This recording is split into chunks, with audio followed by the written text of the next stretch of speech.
Cause I know what I'm getting into. Yeah. And nothing can stop me. Cause I'm addicted to you and I realize with the way I fall. No need to say, where we are heading now, babe. I follow to the edge of it all. So tell me good night. Cause I'll fight no matter what. Yeah. Susceptible now. Before the moment flies. So tell me good night. Cause I'll fight no matter what.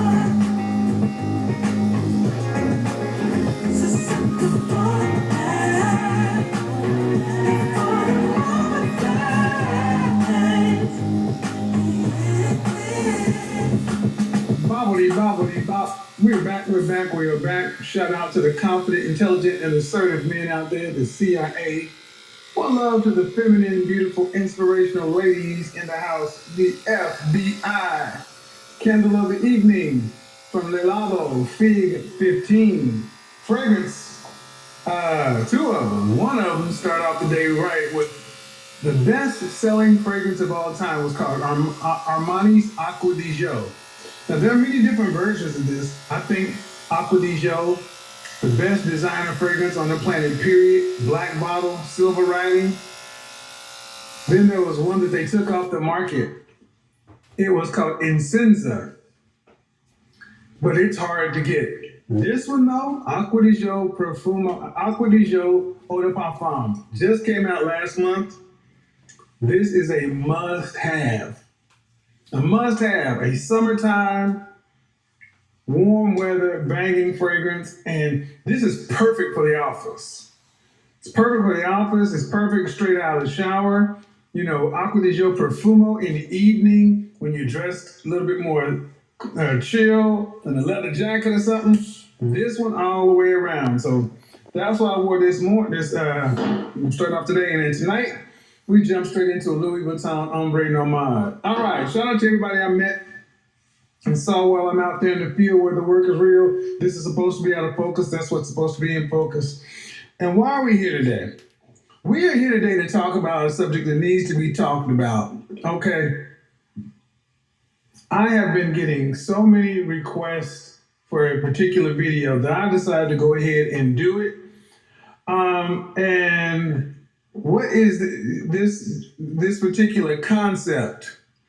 On Instagram, a bunch of bullshit and asshattery happened when two notable content creators sat down and had a conversation. And you know what? Here's my take on, everybody's entitled to their opinion, but you're not entitled to your own facts. You're not entitled to your own facts. And the subject came pretty much down to, are there enough fit men, black men in particular, for black women? Well, I guess if you look at it the way the question is asked, you ask almost 100% of women, they all tend to want men who are high value, whether they call it high value or not. That's what this show is unequivocally proved. that average women don't want average men. But more importantly, we need to start talking about this subject. Black women over the age of 39, 40-year-old Generation X women have too much to say about the dating market. Why do I say that? Well, you look at who's always keeping all the crap stirred, and it's generally women over almost 40 or over. Why is that in particular? Because Generation X was different. Generation X saw the world as it was and saw the world as it is. We saw our grandparents growing up, you know, and having a world to where, you know, nuclear family relationships and marriages that lasted for 50 plus years. We saw the golden era. But then we also had to deal with this new group of people, this new group of relationships, this new group of women.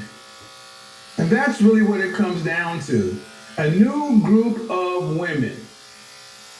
And I find it rather damn interesting that since I can remember, back when I was a teenager, I had to hear that there were not enough, where all the good black men at? Where all the good black men at? Where all the good black men at? You're either in jail, gay, down low, or ninja please, you work for UPS. Cops, America's Most Wanted, etc. And black men had to deal with this bull crap for the longest. But now the internet is here. Now we have had the 90s, the 2000s, 2010, 30 plus years of data acquisition. And it is proven without a shadow of a doubt that black men are doing just fine. 54% of black men are single and childless, 61% in the middle class. 2.5 million black men between the age of 18 and 65 are in the upper class. That's in the upper 1/3 of income distribution. So this whole notion that black women don't have enough financially fit, productive, competitive, successful men to pick from is outright BS. If you understand how they frame it. They frame it as that every one of these women is fit for one. The question is framed as just because you went to college and got an associate's degree or a bachelor's. But let's get the women's statistics. I put the women's statistics up on Instagram. 74% of black women earn $50,000 or less. So honestly, as men, we don't care about your degree. I'm a PhD. We don't care that you have a PhD. It matters what you deposit in the bank. So whatever your education is, high school, associates, bachelor's, master's, or PhD, where the rubber meets the road is what are you putting in the bank? And 3 out of 4 of you are putting less than $50,000 in the $50,000 or less. That's $25 an hour. So you hear this concept that you got all these educated, evolved women out here making money, taking charge, and that's bullshit. It's not true. It's simply not true according to the facts. And I challenge any woman who keeps putting this stuff out here. Let's have a debate based on the facts, not your anecdotal experience, not your network of friends, on the facts.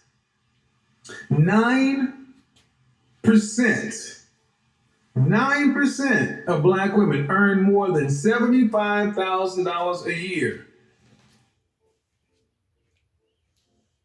About every financial metric, men are doing better. But now I know that there's this whole notion that, but that's a globally. What about, Generation X? Because here's what the real problem is. The problem is Generation X women. Women who are in their late 30s, 40s. Generation X and late millennials are the ones that have the real problem. The women I affectionately call in no man's land. How do I grow my business? You have lots of options for financing your space and equipment. At First Citizens, our business bankers will tell you what you need is. Find your answer at firstcitizens.com/grow. Because if you have reached age 35, 30, damn sure 35, and you're unmarried, and you happen to be fit and attractive, something's wrong. You have chosen to not prioritize relationship and marriage. So I find it funny that we find so many of these women who are these bad chicks or these boss chicks, these career women, that I don't need a cookbook. Always on the same bull crap. Why are women having such a hard time finding men? Why are you having such a hard time finding men? Several reasons. One, because of the men that you want, of the men that are, and I find it funny, one of the people that sat down talking to the other person was somebody who, she definitely took all of the views, she took all of the adoration and all the admiration that came along from the video where she talked about how she's no longer a matchmaker for women anymore. For 3 years, you took all that attention, but now you're singing a different tune. And it started with the crap you start spewing about me. I don't want to be associated with him and what he did to that little, hey, cool, run your stuff the way you run it, but you do not get to just go and make your own facts. No, dear. No.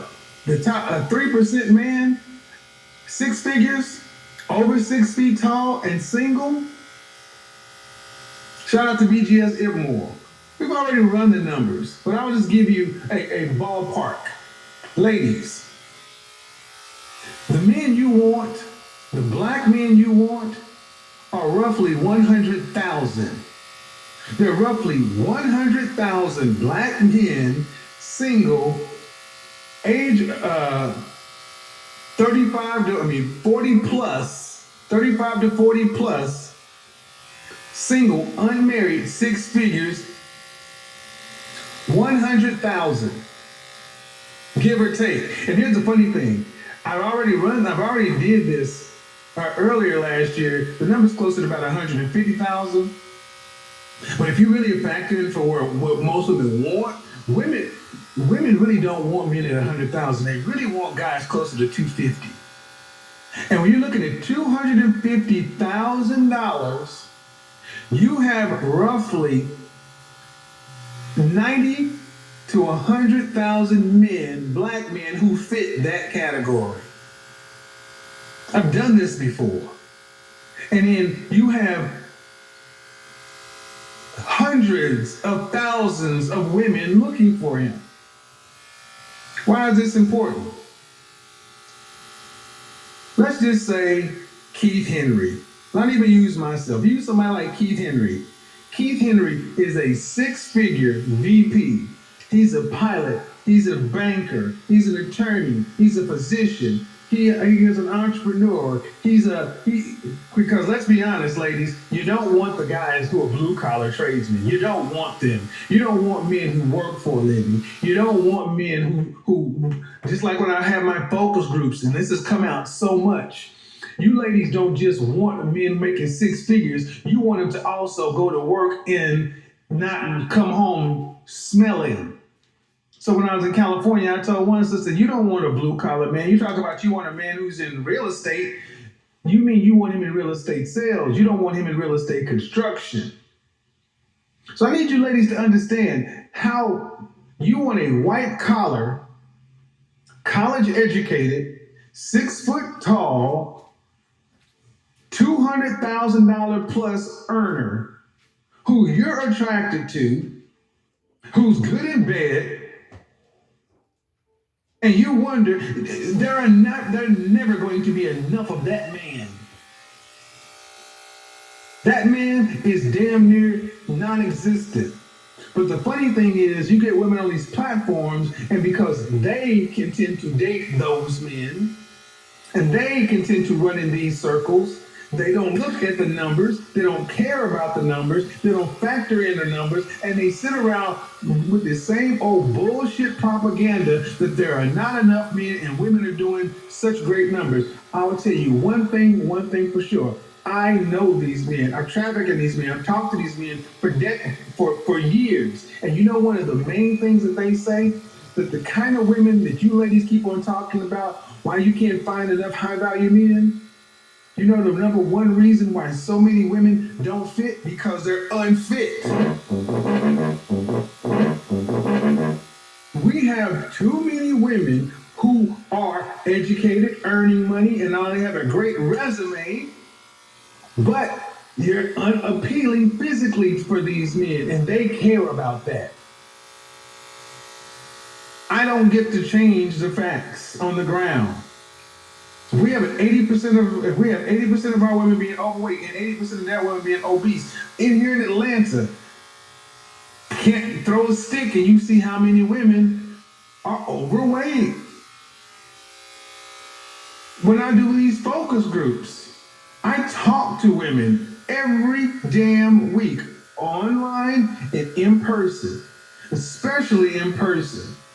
And the competition for the man you're talking about is fierce. So let me make it real simple. For every one of these men, let's go ahead and let's go ahead and make it fair, because I'm gonna be honest, the college educated women, these boss chicks, they want Keith Henry. But I'm sorry, so does the accountant. So does the artsy person. The Petro principal. 80+% of women want the top 20% of men, and it's actually closer to 90-10. So let's get it. Let's get it, shall we?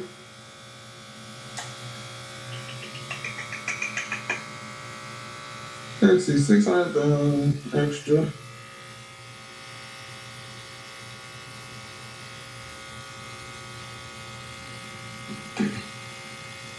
It's probably 600 to 1. I mean, I hate to be brutal, but I really don't. Ladies, I need you to understand. For every one of you ladies who says you want a man in a certain category, you're looking at 600 to 1,000 to 1. Because you look at there are 2.4 million more women, black women, than there are black men. The numbers are against you, and the higher up you go up the pyramid, the more narrow it becomes. If you are a man and has to make himself a top 3% man, and you hit the genetic lottery, because make no mistake, gentlemen, it's not just about, and especially in Black America, it's not enough to have the resources. They also want you to have the height and the looks. We need to get the donations up. Come on. Where we at? First of all, let's see where we're at on the likes. We're behind on the likes, and we are by. Oh no! Come on, man. Get there, girl.